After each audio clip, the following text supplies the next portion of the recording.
So of the 6 games that will be played in round 1 on Wild Card Weekend, 5 of those games, the teams that are participating in them played each other earlier in the regular season. This is the exception. The 49ers did not play the Cowboys in this season. So while typically one of the ways I really like to go back and see what we can learn in terms of what we, the data that we have, is just watch the first time those two teams played each other. And then you can kind of say, okay, well, this is how they'll probably attack each other in the next game. Well, the issue, of course, during this game is we don't have that information in front of us. We haven't seen them already try to attack each other.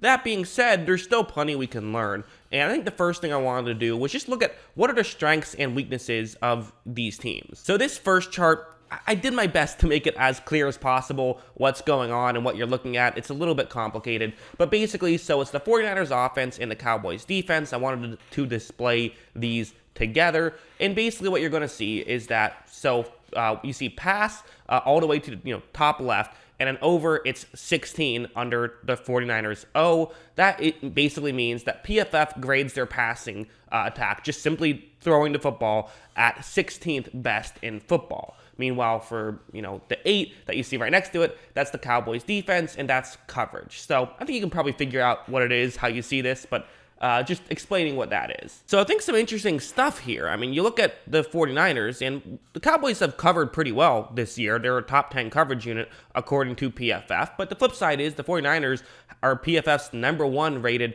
receiving game. And keep in mind, this includes tight ends and halfbacks. Meanwhile, for pass blocking and pass rush, both are good, so kind of cancels each other out. No real win there. Now at the bottom, there's going to be a huge advantage. So in terms of running, the 49ers are just 19th. But in terms of run blocking, they're tied for first. They're actually tied with the Cowboys for first in run blocking, interestingly enough, whereas the Cowboys' run defense is 22nd. So right off the bat, that feels as though it's going to be a huge advantage. Is the 49ers run the ball very well. The Cowboys, they're not a mess, but they're not great at stopping the run. So that's going to be a way that the 49ers are going to try to attack the Cowboys. That's certainly going to happen. And now in terms of the passing game, I want to show stuff like this, because one thing that's so fascinating about this matchup that I'm sure you probably all already thought of, but maybe you haven't, because it took me a while to put this together, which is that Dan Quinn is going to be going up against Kyle Shanahan. These are two guys that went to the Super Bowl together with the Atlanta Falcons. They're now going up against each other in the postseason. So I just find that very fascinating. One of the things Dan Quinn likes is something like this, the coverage you see on the screen. It's a cover 3 zone. This isn't all Dallas likes to do. This used to be, back in the Seattle Seahawks days, in the Legion of Boom days. Dan Quinn was the defensive coordinator who, this is his philosophy, is run a lot of cover 3, and they mix it up a lot more now than they have in the past, but this still is the coverage that, at least, I haven't run the numbers, but it seems like when I watch the tape, this seems to be the coverage they still run the most. And so a great way to beat it is with a play action. You run play action and have a receiver kind of try to get into a gap in coverage. That's what you like to do to beat this coverage, and this is what Kyle Shanahan loves to do. This is a huge part of the Shanahan offense, are things like this. Watch how right when this play begins, you're going to notice, the linebackers did move very far in. You have an opening if you want to take it there. Bridgewater's going to eventually not, but to me, this feels like a pretty good opening, and especially if the route was crossing over the middle, which most of Shanahan's routes will,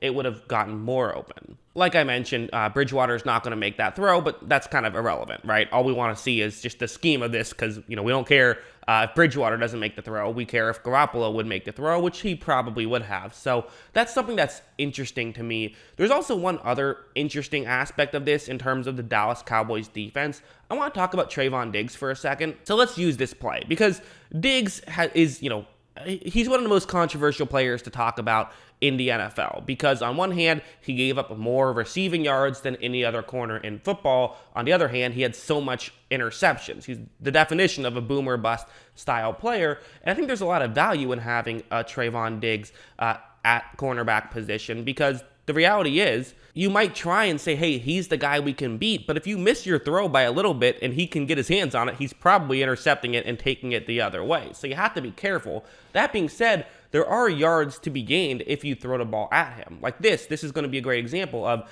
these kind of moves are what you can do to burn Diggs. Watch how, Bridgewater's going to take the snap, and watch this little move. You get Diggs flat-footed a little bit. That gives you just enough space to run by him and get the touchdown. And these are the kind of moves that San Francisco 49ers players really excel at. Like Deebo Samuel and Brandon Ayuk are both really good at these types of moves, and I wouldn't be shocked at all to see them try something like that against Diggs. And I think Diggs might get burned a time or two on that. But again, the flip side is if a big part of your strategy is, hey, let's attack Diggs, that could result in an interception. And let's be honest, it's not like Garoppolo's never made a dumb throw in his life. He's someone who will do that. So that could go in Diggs's favor and go in Dallas's favor, although it could go either way. So that's fascinating to me. This number is very interesting to me as well. So Jimmy G passer rating, that's PR stands for passer rating, when blitzed is 127.4, which is second best in football. When he's not blitzed, it's 90.4, which is 21st in football. And the Cowboys have a 27.1 blitz percentage, which is 10th most in football. So it's not like crazy high or anything, but they blitz a decent amount. And this is kind of what I mean when I say Dan Quinn has mixed stuff up. Whereas in the past, Atlanta had been, at the bottom of the league in terms of blitz percentage. They blitz more, but this might not be the game to do it. And I think that's fascinating because if you're not blitzing, you're probably playing a lot of cover 3 zone, which San Francisco can tear apart. But if you are blitzing, well, then San Francisco tears that apart. So there might not be a great coverage to play that Dallas is good at playing unless you want to completely just mix up what you do. Because let's show some examples of San Francisco just really having success against those style of coverages. Maybe not exactly the same, but this one's a cover 2 zone instead of cover 3, but it's kind of the same idea. This route to George Kittle, it's a good route against this coverage as it can get into a gap in coverage. Watch how there's, not really a play action. The halfback reacted as though it was a play action, but Garoppolo didn't fake handing it to him. So the linebackers are able to get pretty far back. But the reality is these types of throws, San Francisco's just good at. As you see, Garoppolo is going to make this throw and Kittle makes that grab. And that one was way less open than the one that I showed earlier where you saw Bridgewater not throw in that Dallas game. So if Dallas decides they're going to play a lot of cover 3 zone, it might be a little bit of a bad decision and it could come back to hurt them a little bit. Because you can also do stuff like this, where this time it is going to be just a straight up cover 3 zone. It's also against Atlanta. I didn't do that intentionally, even though that's where Shanahan and Quinn, both coach together, but I just did it because it's a good example. It's a cover 3 zone.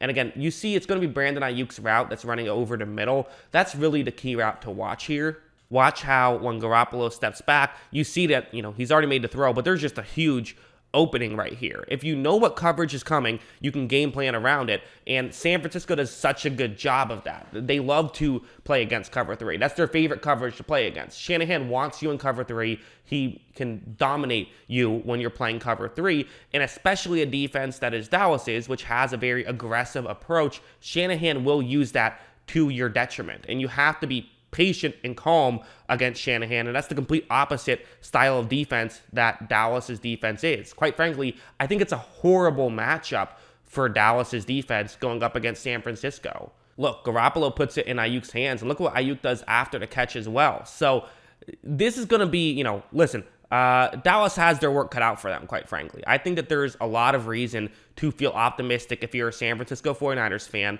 of how your team can do. I think that on paper, the X's and O's heavily favor San Francisco. The tape really favors San Francisco. So, all right, here we go. Final predictions for this half of the ball. We have the, first, the thing you see at the top. I was just interested in this, seeing how often Dan Quinn and Kyle Shanahan have gone up against each other since they were, in Atlanta. The only other Dan Quinn versus Kyle Shanahan matchup was in 2019. It was Atlanta versus San Francisco. And San Francisco, I wrote an extra F there. That's my bad. Perhaps it stands for San effing Francisco, whatever you want to say. Regardless, they scored 2.2 points per drive in that game. So solid, fine. They ended up losing that game on a, not last second, but almost last second touchdown to Atlanta. You look at the annual stats this year, Dallas gives up actually a pretty high number. They give up 2.57 points per drive on the year. Really, their defense thrives off of turnovers, which, San Francisco has at times been prone to commit. But San Francisco scores, significantly less, just 2.06 points per drive on the year. However, I am projecting San Francisco to score 2.8 points per drive in this game. I'm projecting it to be about a 10-drive game, which would mean 28 total points for San Francisco. That is what I think will happen here. I think it's possible that Garoppolo throws an interception, maybe even 2. I don't think that's out of the question, but I think that this is just a great matchup for San Francisco. I think that this is who they would want out of, those top 5 NFC teams. So I think San Francisco is going to have a good offensive day. The flip side, though, is that Dallas has a very good offense of their own. So is 28 points going to be enough to win this one?